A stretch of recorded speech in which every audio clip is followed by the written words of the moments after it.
So talk about growing up in San Ramon. Yeah. It was strange. First, there was definitely more of a humble vibe to it initially. And as time passed on, the vibe kind of became different with rapid development. And like when I remember when my parents bought their house, the road was a gravel road.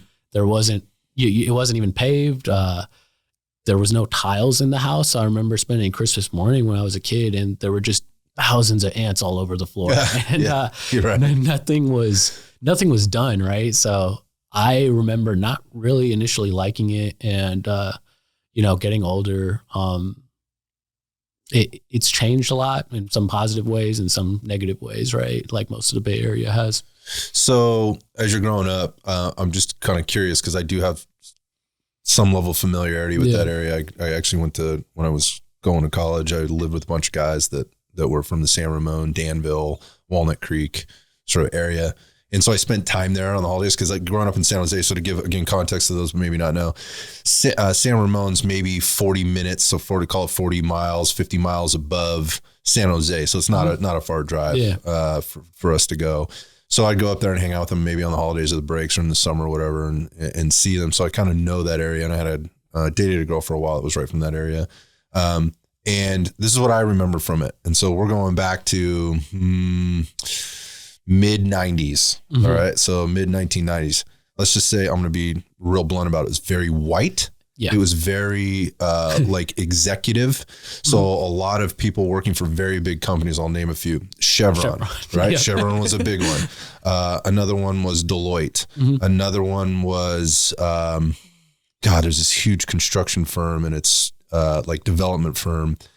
Bechtel was one of those. Like there were, and then there were a lot of people there that serviced that client or sort of had clientele there, like serviced them in a way like they were accountants, they were attorneys, right? And then there was the salon owners and the restaurant owners. It was sort of a more affluent spot, to say the least. So it's interesting. So down the hill from San Ramon, to this day, it's more electricians and things of that sort. And then the newer development that's up the hill is more what in tune with that.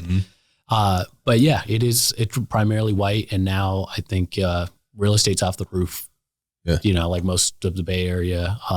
I think in the last 6 months, just from what I've looked up on the real estate chart, it's absolute insanity. And it's interesting to see the kind of mix between the two. Like it almost feels like there's two different communities in the area.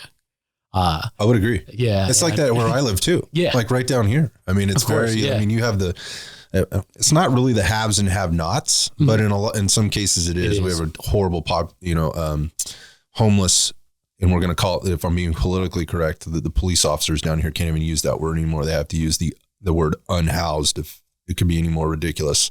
But the homeless population down here is just gone berserk for a lot of reasons that happened a lot during the COVID shutdowns and whatnot. But the point of this is there is definitely a dichotomy of what you see out there.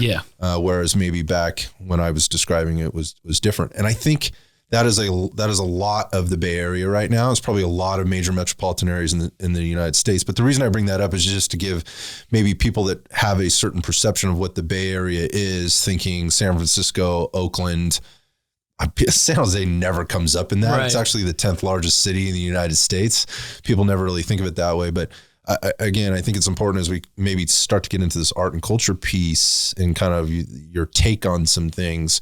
That's why I'm asking the questions and painting the picture. So I hope we're not boring people, but it's interesting to me. So, okay. So grow up in San Ramon as a kid. What are you doing as a kid in San Ramon?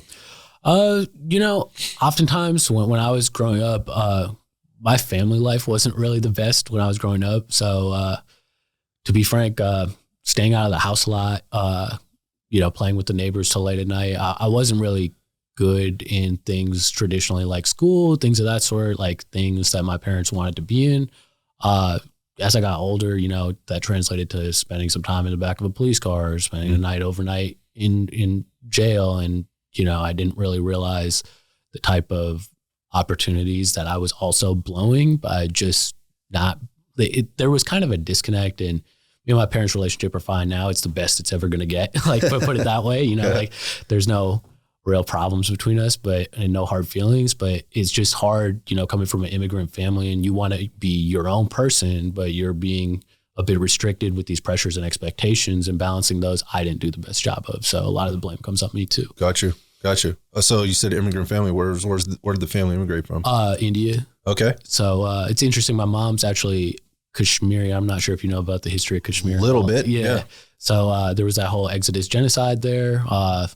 And, we're one of the few Kashmiri Hindu families. Survivors. Yeah. So there's quite a few thousand, so it's not like 100 or anything. But so that was like always a huge part of me growing up, is learning about Kashmiri heritage. Mm-hmm. And how was that a big part of, or let me just say this, that probably wasn't, what was, again, a very small community to begin with. So how did you integrate when you came, or when your parents came to California?